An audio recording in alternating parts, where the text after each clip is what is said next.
చూస్ country delight, live better. ఇప్పుడే country delight యాప్ని download చేసుకోండి.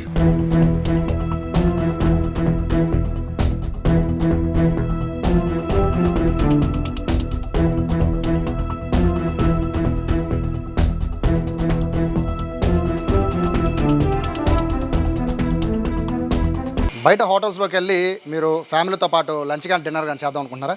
ఇప్పుడు ఒకసారి విజయవాడ శ్రీ ఆంజనేయ రెస్టారెంట్లో ఉన్నాను. ఇవి చూసాక కూడా ఇంకా మీరు బయటకు వెళ్ళి తినాలనుకుంటే ఖచ్చితంగా వెళ్ళచ్చు. ఎందుకంటే మనకు బయట చూపించే హోటల్ అట్మాస్ఫియర్ వేరుగా ఉంటుంది. లోపల ఆ ఫుడ్ క్వాంటిటీ కానీ, లేకపోతే పెట్టిన నిల్వ కానీ, లేకపోతే ఆ తయారు చేసి దాన్ని దాచే విధానం కానీ మీకు ఎవరూ చూపించరు.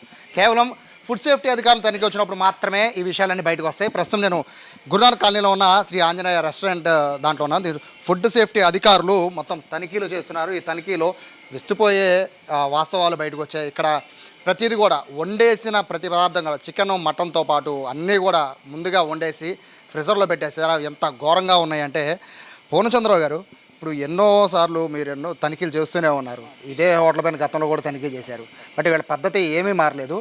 ఏమేమి గమనించారు ఇక్కడ మీరు? అందరికీ నమస్కారం. ఈరోజు ఫుడ్ సేఫ్టీ కమిషన్ గారు ఆదేశారు, ప్లస్ లీగల్ మెట్రాలజీ కంట్రోల్ గారు ఆదేశానుసారం 20 లీగల్ మెట్రాలజీ టీములు, 20 ఫుడ్ సేఫ్టీ టీములు నగరం వ్యాప్తంగా ప్లస్ కృష్ణా జిల్లా కొంత భాగం ఇన్స్పెక్ట్ చేయడం జరుగుతుంది. దానిలో భాగంగా ప్రముఖ రెస్టారెంట్లు, బేకరీ పాయింట్స్, స్వీట్ పాయింట్లు, తర్వాత స్వీట్ షాపులు, బేకరీ కార్ఖానాలు చూడడం జరుగుతుంది. చాలా దారుణమైన విషయాలు ఏంది మనం ఎప్పుడు చెప్తానే ఉన్నాం. మీ ద్వారా చెప్పేది ఏంటంటే, యాక్చువల్గా కుక్కుడ్ ఫుడ్ ఏది కూడా మనం డీఫ్రీజ్ చేయొద్దని చెబుతున్నాం. కనీసం 10-15 రకాలు డీఫ్రీజ్ చేశారు. తర్వాత దారుణంగా ఏంటంటే, రైసు మూటలు కట్టి ఫ్రిడ్జ్లో పెడతా ఉన్నారు. మూటలు కట్టి ఫ్రిడ్జ్లో పెడతా ఉన్నారు. తర్వాత ఈ మిగిలింది ఏదైతే సర్వ్ చేయంగా మిగిలింది, ఇప్పుడు హాఫ్ బాయిల్డ్ కూడా కాదు, ఫుల్ బాయిల్డ్ ముక్కలు కూడా దీంట్లో పెట్టేసి, ఈ హాఫ్ బాయిల్డ్ కొన్ని, ఫుల్ బాయిల్డ్ కొన్ని, మిగిలినవి కొన్ని, లోపల ఏముండయో తెలియట్లా, ఇవన్నీ కూడా డీఫ్రీజ్ చేస్తూ ఉన్నారు. తర్వాత పాడైపోయినాయి. తర్వాత చూడండి ఇది ఏ కండిషన్స్లో ఉన్నాయో చూడండి. ఎంత హాఫ్ బాయిల్డ్ అంటున్నారు, ఎప్పుడో తెలియట్లేదు. తర్వాత అది కానీ ఇదంతా కూడా పాడైపోయింది. తర్వాత ఎట్లా ఉందో నీరు గారిపోతూ ఉంది. తర్వాత ఇది అసలు అయితే స్టైల్ అయిపోయింది. మ్యారినేట్ చేసామంటున్నారు, స్టైల్ అయిపోయింది. చూడండి ఇట్లా లోపల పక్క. తర్వాత డిఫ్రిజిరేటర్లు కూడా అంటే వండడానికి టైం పడుతుంది అనుకోవచ్చు. రైస్ని వండి ఫ్రిడ్జ్లో పెట్టలేండి సార్? రైస్ వండి వాళ్ళకి అదే చెప్తా ఉన్నాం, రైస్ వండి పెడతా ఉన్నారు. తర్వాత మోనోసోడియం గ్లూటమేట్, చైనా సాల్ట్ వాడొద్దని చెబుతున్నాం. గిన్నెలే పెట్టుకొని ఇక్కడ వాడుతూ ఉన్నారు. చూడండి ఇది monosodium glutamate, China salt, Ajinomoto అంటారు. దీని మూలాన ఏంటంటే చాలా ఇబ్బందికరమైన పరిస్థితులు వస్తూ ఉన్నాయి. కలర్స్ వాడొద్దని చెబుతూ ఉన్నారు. పసుపు అంటున్నారు, దీంట్లో ఏం కలర్ అయితే వాడినట్టున్నారు. తర్వాత ఎగ్గులు బాయిల్ చేసి ఫ్రిడ్జ్లో పెడతా ఉన్నారు. 10 నిమిషాల్లో బాయిల్ అవుతాయి. బ్యాడ్ స్మెల్ వచ్చేస్తూ ఉంది. చూడండి ఇది కూడా ఎప్పుడో పాడైపోయింది. ఇది నీరు గారిపోతా ఉంది. చూడండి కింద నీరు గారిపోతుంది. దారుణమైన విషయం, గోంగూర కూడా ఫ్రిడ్జ్ చేశారు. దీన్ని కూడా రిఫ్రిజిరేటర్లోంచి బయటికి తీసాం. ప్యాకెట్లు కట్టి రిఫ్రిజిరేటర్లో నిన్నదో మొన్నదో తెలియదు. ఇవాళదంటారు, మనమేమో దాని మీద డేట్ లేదు కదా, వాళ్ళు ప్రూవ్ చేసుకోవాలా. నిన్నదో మొన్న ఈ కలర్ వేసి ఈ చూడండి నీరు గారిపోయినాయి, మొత్తం పాడైపోయినాయి. ఫ్రిడ్జ్ చేసి మనకే పెడతా ఉన్నారు. లివర్లు అంటున్నారు, ఇది కూడా డీఫ్రీజ్ చేశారు. మొత్తం 10-15 రకాలు బాయిల్డ్ కాకుండా కంప్లీట్ ఫైనల్ ప్రొడక్ట్ కూడా డీఫ్రీజ్ చేశారు రైస్తో సహా. తర్వాత ఆ ఫ్రిడ్జ్లో కూడా దారుణమైన విషయాలు ఉన్నాయి. తర్వాత డీఫ్రీజ్ చేస్తూ ఉన్నారు.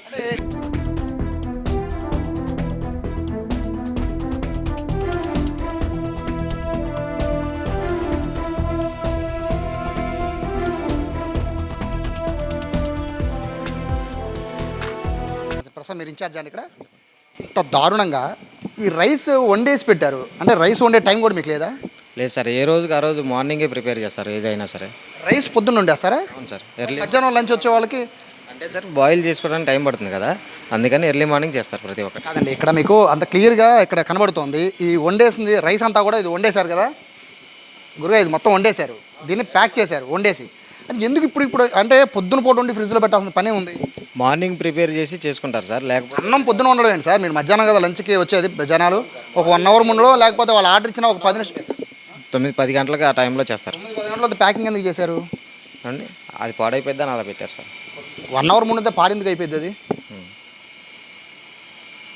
మీరు తింటారా ఈ ఫుడ్? అందరికి అదే కదా సార్. మీరు తింటారా? మేము తినే మీ పిల్లలకి పెడతారు దాన్ని? మేము తినేది కూడా అదే. మీ పిల్లలకి పెడతారా దాన్ని? మేము తినేది అదే సార్. చెప్పేది అలాగా సార్. ఇప్పుడు ఇక్కడ ఉన్న ఈ ఒక్కసారి దారుణంగా ఉన్నాయి ఇవన్నీ. ఇక్కడ ఎగ్స్ ఉన్నాయి కాదండి. ఇప్పుడు వచ్చే ప్రజలకు తెలియదు, వచ్చి మీకు ఆర్డర్ ఇస్తారు. ఒకసారి ఆర్డర్ ఇచ్చే వాళ్ళకి ఇక్కడ ఇందులో ఎగ్స్ ఎంత దారుణంగా ఉన్నాయి కదా, వీటిల్ని కస్టమర్లకు పెడతారు మీరు, మీ ఫ్యామిలీ వచ్చి కూర్చుంటారు, వాళ్ళకి పెడతారా? సార్ అది ఎర్లీ మార్నింగ్ చేసి ఎప్పుడు ఎర్లీ మార్నింగ్ ఏ రోజుకి ఆ రోజు ప్రిపరేషన్ చేస్తారు. ఈ ఎగ్స్ ఎర్లీ మార్నింగ్ ఇవి ఇవి ఎర్లీ మార్నింగ్ చేశారా? అవును సార్, అది ఆయిల్ రోస్ట్ చేసేలాక అలాగ ఉన్నాయి అంతే. ఇవి నేను అంటుంది ఇప్పుడు ఆయిల్ రోస్ట్ చేశారు కాబట్టి అలా. నేను ఒకటే అడుగుతున్నా, ఇంత దారుణంగా ఉన్నాయి కదా ఇవన్నీ, ఇప్పుడు కస్టమర్లకి తెలియక వచ్చి ట్యాక్స్లు కట్టి మరీ మీకు బిల్లు కడతారు, ఇదే ఫుడ్ మీ ఫ్యామిలీతో పాటు వస్తే ఇలాగే ఇవే పెడతారా? తీసుకోవాల్సిన ప్రికాషన్స్ అన్నీ తీసుకుంటాం. నేను అడుగుతుంది ఒకటే బ్రదర్, డిస్కషన్ గురించి కాదు. ఇప్పుడు ఇదే ఫుడ్ మీ ఫ్యామిలీ వచ్చి కూర్చుని పైన కూర్చుంటే ఈ ఫుడ్ పెడతారా? అందరికీ మేము ఎవరికైతే ఏదైనా అదే కదా సార్, మా ఫ్యామిలీ వచ్చినా అదే సార్, ఎవరు ఫ్యామిలీ కూడా ఇదే పెడతారా? వచ్చినా అదే సార్. ఒకసారి వీళ్ళ ఫ్యామిలీ ఎవరున్నారు ఒకసారి చూడండి, ఈ ఫుడ్ పెడతారంట అంటే కనీసం తినేటప్పుడు కూడా ప్రశాంతంగా తినే పరిస్థితి ఉండదా గురుగారు? చెప్పండి. ప్రికాషన్స్ తీసుకోకుండా చేయం. ఏం ప్రికాషన్ ఇక్కడ ఏది క్వాలిటీ ఉంది చెప్పండి, ఏమండి, ఏది క్వాలిటీ ఉంది ఇందులో? ఏదైనా సరే ఎర్లీ మార్నింగ్ ప్రిపేర్ చేస్తారు సార్. మార్నింగ్ 10:30, 10 లోపు ప్రిపేర్ చేస్తారు. 11కి 12కి స్టార్ట్ అవుతుంది కాబట్టి రెస్టారెంట్, అందుకని. ఓనర్ కూడా ఇదే ఫుడ్ తింటారా? ఎవరండి? అదే సార్, ఓనర్ కూడా ఇదే ఫుడ్ తింటారా? తింటారు. సో ఇక్కడ ఓవరాల్గా వీళ్ళు చెప్పేది ఏంటంటే చాలా ఎంత క్యాజువల్గా చెప్తున్నారంటే, ఈ ఫుడ్ అంతా కూడా పొద్దున్న ప్రిపేర్ చేస్తూ ఉన్నారు. పొద్దున్న ప్రిపేర్ చేయాల్సినవి ఏముంటాయి? రైస్ ఎవరు పొద్దున పూట వండుకోరు, కనీసం స్కూల్ పిల్లలకు కూడా 12ంటికి ఫుడ్ వండాలంటే 10:30కు వండుకుంటారు. ఇంట్లో పిల్లలకి అట్లా ఉంటారు. అలాంటిది హోటల్కి వచ్చి వీళ్ళు బిల్లు ఎంత అయితే అంత చెప్పి దానికి ట్యాక్స్లు కట్టి మరీ ఫ్యామిలీతో ఎంజాయ్ చేసే వాళ్ళ పరిస్థితి. విజయవాడలో హోటల్స్లో కనుక మీరు భోజనం చేయాలి అనుకుంటే కనుక చాలా చాలా జాగ్రత్తగా ఉండండి. ఇంత నిర్లక్ష్యంగా ఉంటున్నాయి మీడియం రేంజ్ హోటల్స్ అన్నీ కూడా, వీటిపైన ఖచ్చితంగా కనండి.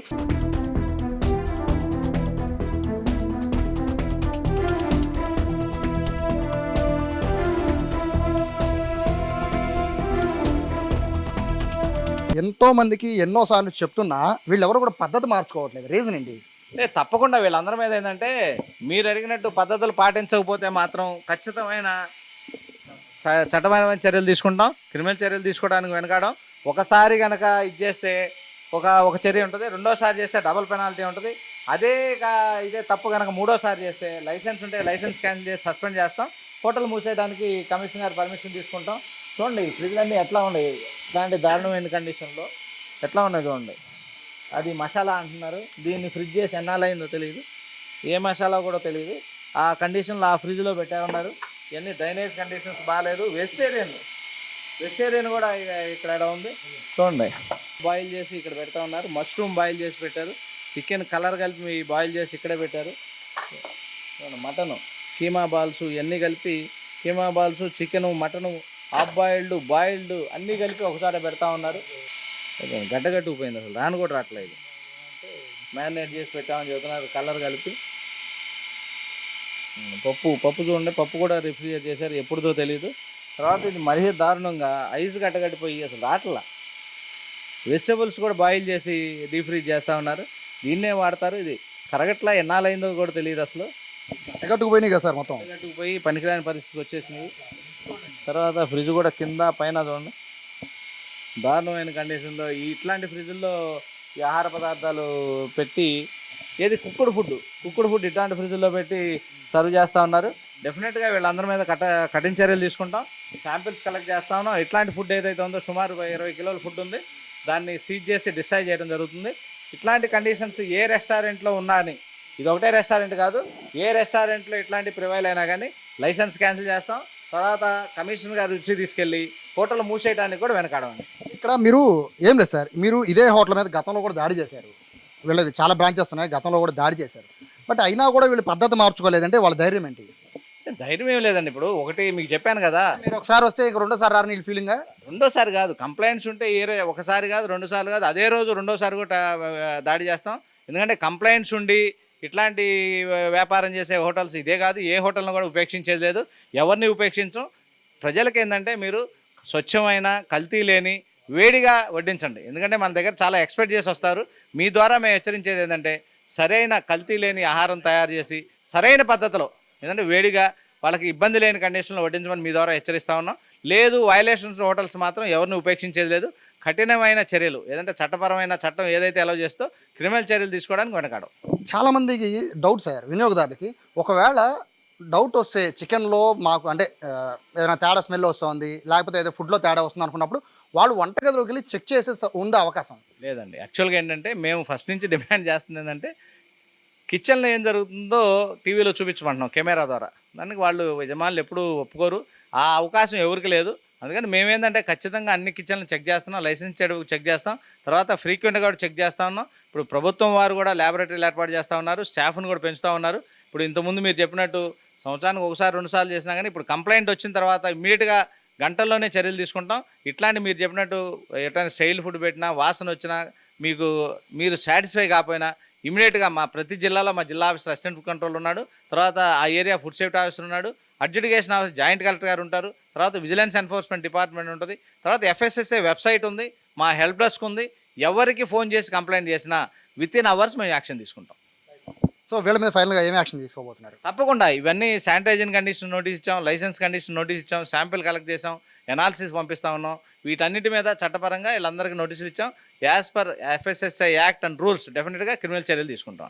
సో ఇది పూర్ణచంద్ర గారు చెప్తున్నారు. ఇక్కడ మరి బాధాకరమైన విషయం ఏంటంటే అన్నం వేడివేడిగా వండాల్సిన అన్నాన్ని ముందే వండేసి ఫ్రిడ్జ్లో పెట్టేశారంటే ఇంతకన్నా దౌర్భాగ్యం అనేది బహుశా విజయవాడలో ఏ హోటల్లో కూడా ఉండదేమో. ఎంత దారుణంగా ఉంది. రైస్ని వదిలిపెట్టడం, అదే గోంగూర పచ్చడి కూడా ప్యాకింగ్ చేసి పెట్టేశారు.